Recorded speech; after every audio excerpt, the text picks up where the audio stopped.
Hello everyone, I'm your hostess with the mostest, 8-Second Gaming, and in today's video we are going to be talking about how to find your role. Roles are very important in Apex and you need to fit into one if you actually want to climb, so let's break it all down. But just quickly, if you guys are looking to take your Apex skill to the next level, then you need to check out the GameLeap website right now. Over there we have top level coaches creating the best, most highly informative guides to make you the best player you could possibly be. We have legend guides, gun guides, VOD reviews, and much more, so click the link in the description, pick yourself up a membership, and start to improve today. But okay, with that out of the way, let's hop into things. And there are 3 roles in Apex. There's the entry fragger, the secondary fragger, and the support. Now some people might be saying, well, what about the IGL? And the IGL technically isn't a role, it's more of a job. It's kind of weird. Typically though, the IGL is the entry fragger because they see what's going on first and they can call stuff out a little bit faster. Though it doesn't have to be the entry fragger, you can put it on anybody else. But with that being said, let's start with the actual first role, and that is going to be the entry fragger. Now, the entry fragger is the first one into the fight. Their job, like the name suggests, is to enter the fight to draw fire for their team. They want to be the ones to do the initial damage, draw the fire so that their teammates can push up, because they typically have an ability to help them get in and out of fights a little bit safer. But with them being able to draw all that fire, their teammates are going to be able to do their job a little bit easier and not have to worry about blowing a big game-changing ability. If you think about it, you don't want a Gibraltar having to use his bubble as he's running up to a fight. You want him to be able to save it for a big game-changing moment, but if he's forced to use it way too early, then you can lose the fight because of that. But if the entry fragger is taking all the attention and the Gibraltar is able to run up without using it, you are in a much better position. The entry fragger has to also be highly effective in solo play. For that brief period of time at the initial start of a fight, you are going to be alone. Your team is going to be near you and they are going to be shooting, but for the most part, you're going to be in that fight alone. You have to not panic, you have to be able to be self-sufficient, and you have to be willing to be able to put yourself into those positions. Now, if this sounds like something that you are interested in doing, there are 3 main legends that are going to be an entry fragger. That is Bangalore, Octane, and Wraith. Now there are some other legends that do flex between the secondary and entry fragger position. Those legends are Ash, Horizon, and sometimes Revenant. But the main legends are the 3 that I just highlighted, so if you want to be an entry fragger, check one of those out. But now let's move into the secondary fragger position, and this is where things start to get a little bit complicated, because the secondary fragger does have a few different subcategories that it can fit into. The secondary fragger is either going to be offering high amounts of offensiveness or offering their team utility, but typically they will have some form of both in their kit. They need to be highly offensive because yes, they are going to be second into the fights. They need to be able to get to their teammate as fast as they possibly can when those fights do break out. But also secondary fraggers are typically the ones that do take off angles. So having some form of mobility to be highly offensive in those off angles is ideal. Now it's not necessary, but it is something that is good to have as well. But team utility does come in multiple forms. It can be scans to help your team locate people in fights. It can be a way to move your entire team from point A to point B,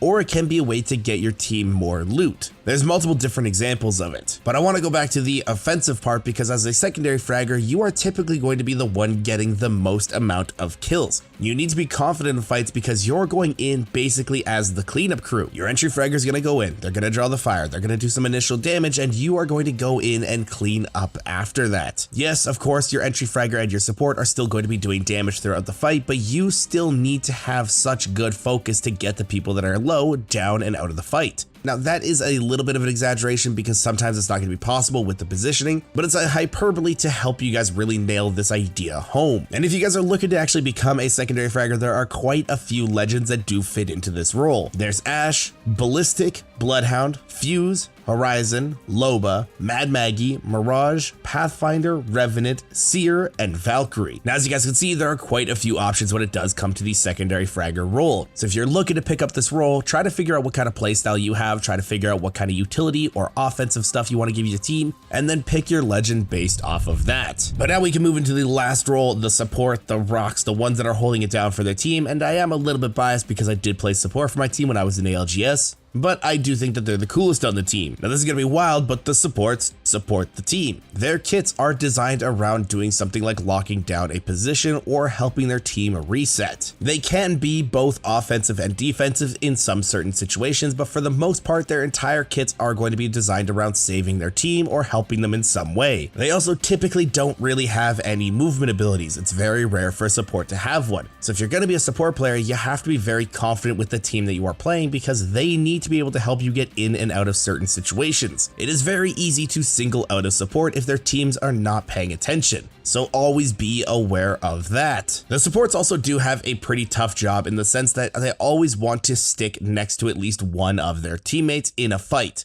Typically, it is going to be the secondary fragger because it's going to be a lot easier to stick with them than the entry fragger, but most of the time, your teammates are not going to want to stick with you. They're going to be wanting to do their own thing. So not only do you have to pay attention to the enemy team to be dealing with them, you also have to be paying attention to your own team to make sure that you, again, are not going to be singled out. And trust me guys, it's a ton of fun when your teammates leave you out to dry and then blame you for the loss of the fight. Now there are a decent amount of support characters that are available in Apex. You've got Catalyst, Caustic, Crypto, Gibraltar, Lifeline, Newcastle, Rampart, Vantage, and Watson. If you want to be more of the defensive lockdown and area type of player, check out Catalyst, Caustic, Rampart, or Watson, because their kits are designed around creating choke points, funnels, locking down areas, and making sure that your team is as hard as it can possibly be to push. If you're looking to reset fights a little bit more, check out Newcastle, Gibraltar, or Lifeline, because their kits are just designed around picking your teammates up after they fall. If your teammates die a lot, it's a really good option to have one of these three on your team.